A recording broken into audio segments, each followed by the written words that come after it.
आज का पहला पाठ गन्ना ग्रंथ अध्याय 20 पद संख्या 1 से 13। लोगों के लिए जीवंत जल का स्रोत बहने दे। इस्राएलियों का सारा समुदाय पहले महीने सीन नामक मरुभूमि पहुंचा और कुछ समय तक कादेश में रहा। वहां मरियम की मृत्यु हुई और वह दफनाई गई। लोगों को पानी नहीं मिल रहा था, इसीलिए वे एकत्र होकर मूसा और हारून का विरोध करने लगे। उन्होंने यह कहते हुए मूसा से शिकायत की, ओ यदि हम अपने भाई बंधुओं के साथ ही प्रभु के हाथ मर गए होते, क्या आप इसीलिए प्रभु का समुदाय इस मरुभूमि में ले आए कि हम और हमारे पशु यहाँ मर जाएं?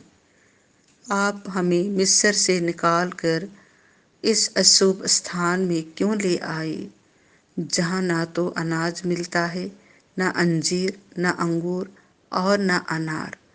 यहाँ तो पीने का पानी तक नहीं मिलता।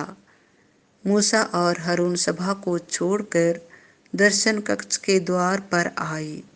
वे मुंह के बल गिर पड़े और प्रभु की महिमा उन्हें दिखाई दी।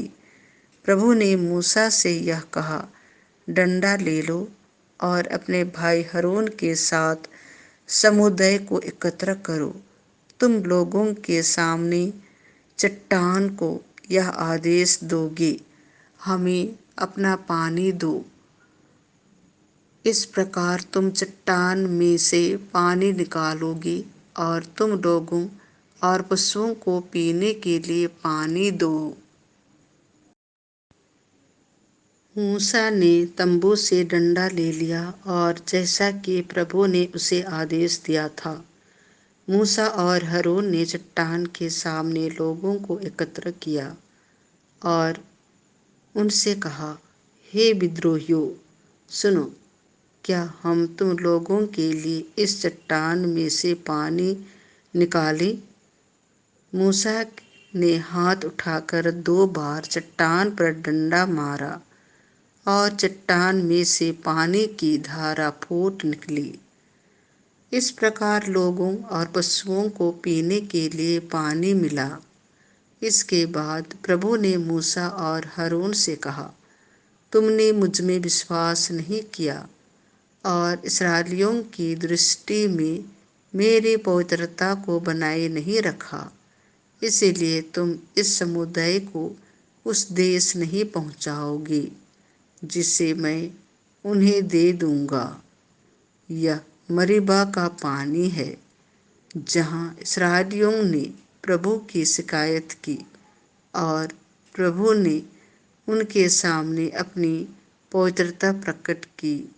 यह प्रभु की वाणी है। संत मत्ती के अनुसार पवित्र सुसमाचार अध्याय 16 पद संख्या 13 से 23। तुम पेतरुस हो, मैं तुम्हें स्वर्ग राज्य की कुंजियां प्रदान करूंगा।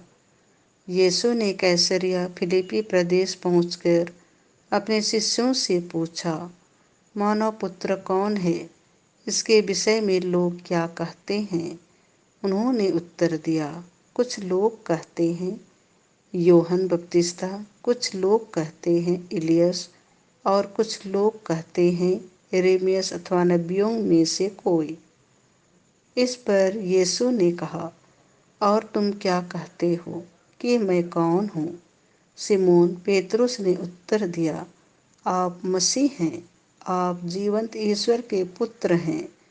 इस पर यीशु ने उससे कहा, सिमोन योनस के पुत्र, तुम धन्य हो, क्योंकि किसी नीरे मनुष्य ने नहीं बल्कि मेरे स्वर्गिक पिता ने तुम पर यह प्रकट किया है।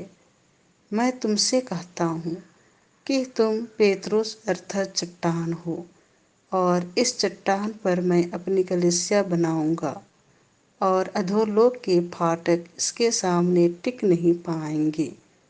मैं तुम्हें स्वर्ग राज्य की कुंजियां प्रदान करूंगा। तुम पृथ्वी पर जिसका निषेध करोगे, स्वर्ग में भी उसका निषेध रहेगा, और पृथ्वी पर जिसकी अनुमति दोगे, स्वर्ग में भी उसकी अनुमति रहेगी।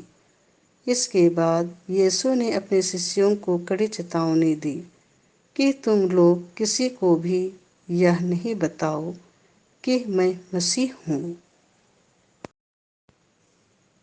उस समय से यीशु अपने शिष्यों को यह समझाने लगे कि मुझे यरूशलेम जाना होगा, नेताओं, महायाजकों और शास्त्रियों की ओर से बहुत दुख उठाना, मार डाला जाना और तीसरे दिन जी उठना होगा।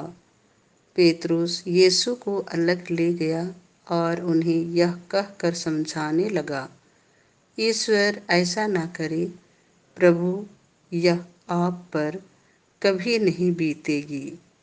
इस पर यीशु ने मुड़कर पेतरुस से कहा, हट जाओ शैतान, तुम मेरे रास्ते में बाधा बन रहे हो। तुम ईश्वर की बातें नहीं बल्कि मनुष्यों की बातें सोचते हो। यह प्रभु का सुसमाचार है।